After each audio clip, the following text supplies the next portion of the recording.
मनुस्मृति अध्याय 2 को हम लोग अध्ययन कर रहे हैं और इसमें गुरु प्रतिदिन कहे अथवा न कहे पर अध्ययन और आचार्य के हित के लिए सदा यत्न करना चाहिए। शरीर, वाणी, बुद्धि, ज्ञानेंद्रिय और मन का संयम करके हाथ जोड़कर गुरु मुख को देखते हुए रहना चाहिए। उठने के वस्त्र से दाहिना हाथ सदा बाहर रखे और गुरु आज्ञा से गुरु के सम्मुख बैठे, अर्थात जब गुरु कहे बैठो केवल तभी बैठे। गुरु के सम्मुख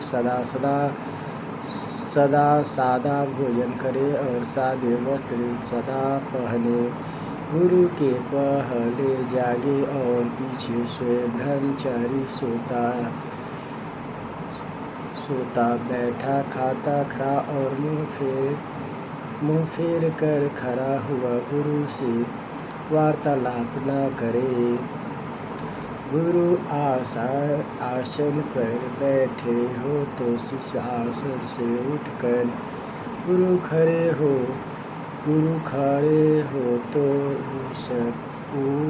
उनके पास जाकर आते हो तो सम्मुख जाकर और जा रहे हो तो उनके पीछे दौड़कर बात करना चाहिए। गुरु पीछे हो तो सम्मुख होकर, दूर हो तो पास जाकर, लेटे हो तो प्रणाम करके, खड़े हो तो समीप होकर आज्ञा को सुनना चाहिए।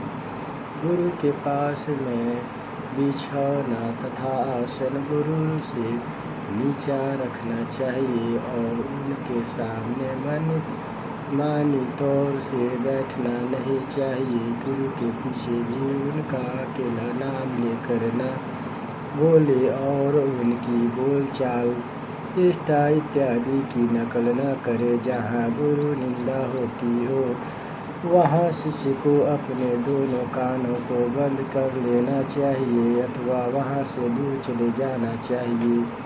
गुरु निंदा सच्ची या झूठी सुनने अथवा करने से गधा और कुत्ता होता है। गुरु धन का अनुचित उपभोग न करे। उपभोग करने वाला कृमि और दुष्टता करने वाला कीट होता है। शिष्य को स्वयं दूर रहकर दूसरे के द्वारा गुरु पूजा नहीं करनी चाहिए। क्रोध में भी पूजा नहीं करनी चाहिए तथा जब गुरु अपनी स्त्री के संग हो तब भी पूजा नहीं करनी चाहिए। शिष्य यदि आसन अथवा गाड़ी में बैठा हो तो उतरकर गुरु को प्रणाम करे। गुरु के सम्मुख यदि शिष्य की ओर से गुरु की तरफ वायु आता हो प्रतिवात अथवा गुरु की ओर से शिष्य की तरफ वायु आता हो अनुवात हो, शिष्य को गुरु के सम्मुख नहीं बैठना चाहिए। अर्थात इन दोनों अवस्थाओं में गुरु के सामने न बैठे कर गुरु की आज्ञा से उनके दाएं अथवा बाएं ओर बैठना चाहिए। यदि गुरु कुछ न सुन सके तो कुछ कहना भी नहीं चाहिए। बैल, घोड़ा, ऊँट की सवारी में मकान की छत, चटाई, शिला, पाटा और नाव पर गुरु के साथ बैठने का निषेध नहीं है। गुरु असमीप आए तो उनका गुरु की समान सम्मान करे। गुरु की आज्ञा बिना अपने माता पिता आदि को भी प्रणाम न करे। विद्या गुरु पिता आदि अधर्म से बचाने वाला और हितैषी, इनसे भी गुरु समान व्यवहार करे। विद्या तप से श्रेष्ठ, अपने से बड़ा, सदाचारी, गुरु पुत्र और गुरु संबंधी, इनसे भी गुरु के समान व्यवहार करे। गुरु पुत्र अपने से छोटा या समान अवस्था का अथवा यज्ञ कर्म में शिष्य हो तो वेद का अध्यापक होने से गुरु के समान ही माननीय होता है। गुरु के समान गुरु पुत्र को उबटन मलना, स्नान कराना, पैर दबाना और उनका जूठा खाना, यह सब काम नहीं करना चाहिए। गुरु की स्त्री सजातीय हो तो गुरु समान पूज्य है, अथवा उनको उठकर प्रणाम कर ले, यही सेवा है। उल्टन मलना, स्नान कराना, शरीर दबाना, फूल से बाल गूथना, यह काम गुरु स्त्री ही करने चाहिए। पूरे 20 साल का जवान और भोला जानने वाला शिष्य जवान गुरु स्त्री को पैर छूकर प्रणाम न करे, दूर से भूमि पर ही प्रणाम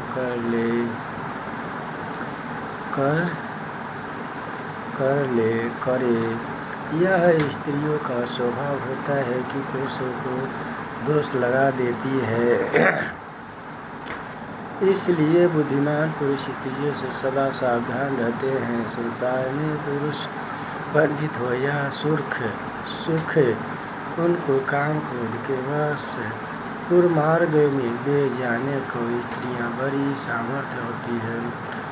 अथवा पुत्री के साथ भी एकांत में न बैठे, क्योंकि इंद्रिय ऐसी प्रबल है कि विद्वान के मन को भी खींच लेती है।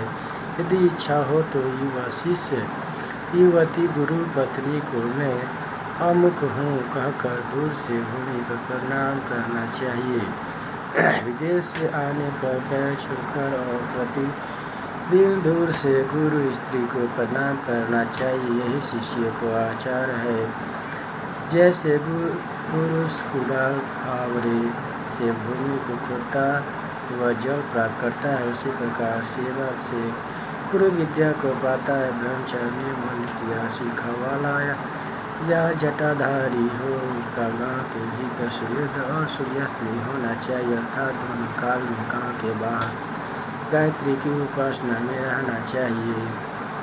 यदि ब्रह्मचारी इच्छा से सोता रहे और सूर्योदय हो जाए या नगर में ही सूर्यास्त हो जाए तो एक दिन उपवास और गायत्री जप करे। यदि सोते हुए को सूर्योदय और सूर्यास्त हो जाए और उसका प्रायश्चित न करे तो उसको महापातक लगता है।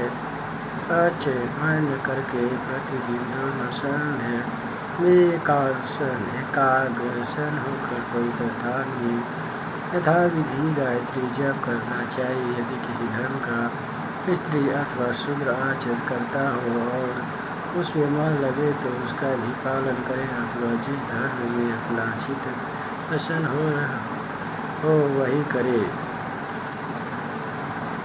कोई अर्थ और धर्म को, कोई काम को, कोई अर्थ को, कोई धर्म को श्रेष्ठ मानते हैं, पर धर्म, अर्थ और काम इन तीनों का आचरण करने से भला होता है। यह धर्मशास्त्र किया गया है।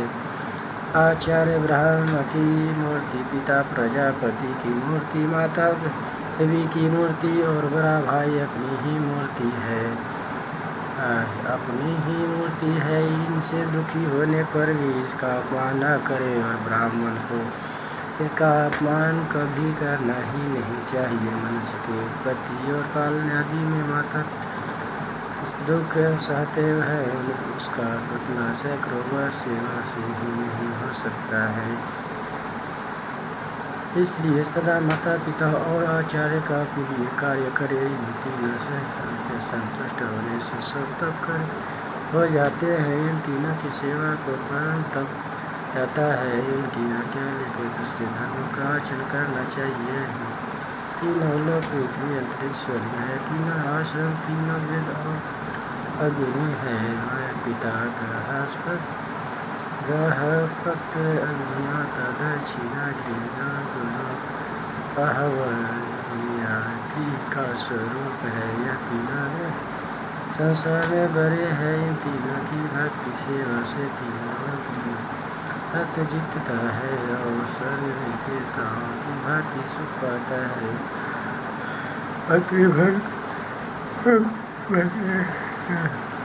मध्यलोक और गुरु भक्त से ब्रह्मलोक को पाता है। जिस इन तीनों का आदर किया उसने सब धर्म का पालन किया, और जिसने अनादर किया उसको सब फल है। जब तक पिता माता और गुरु जीवित रहे तब तक इनकी सेवा में विशेष रूप से लगे रहना चाहिए।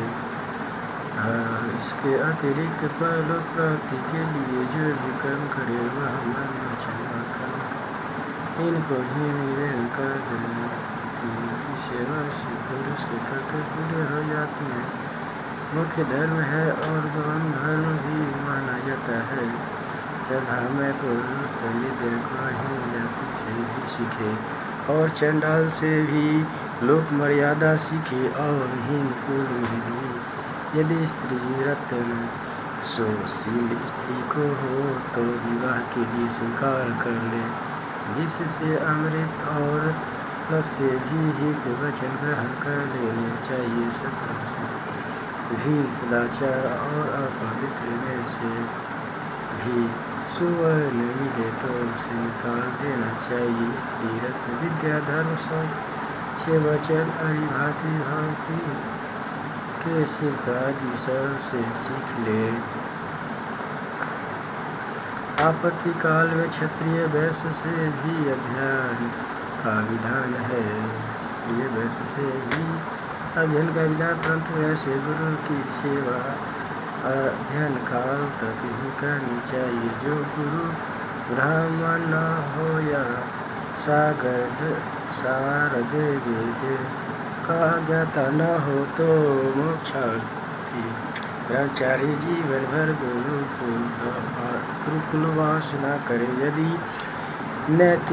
नैशिष्ट के ब्रह्मचारी जीवन भर गुरुकुलवास चाहे तो अंत तक सावधानी से गुरु सेवा में लगा रहे।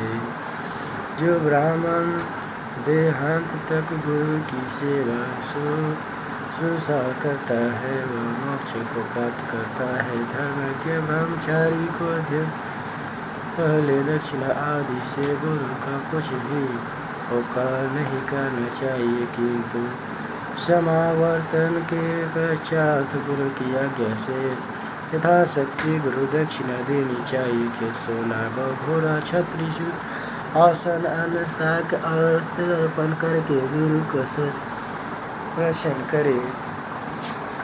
गुरु की मृत्यु उपरांत विद्वान गुरु पुत्र गुरु स्त्री और गुरु के सहोदर भाई आदि हो तो उनको गुरु के समान मानना चाहिए। और यह विद्वान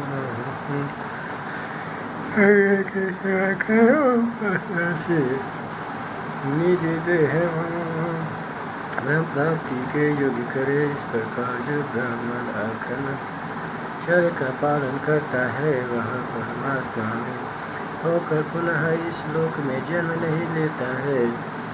महर्षि भृगु द्वारा प्रवचित मानव धर्म शास्त्र स्मृति का दूसरा अध्याय समाप्त हुआ। ओम शांति नमः। अब हम लोग श्री हरि मनुस्मृति यथा तीसरा अध्याय का अध्ययन करेंगे।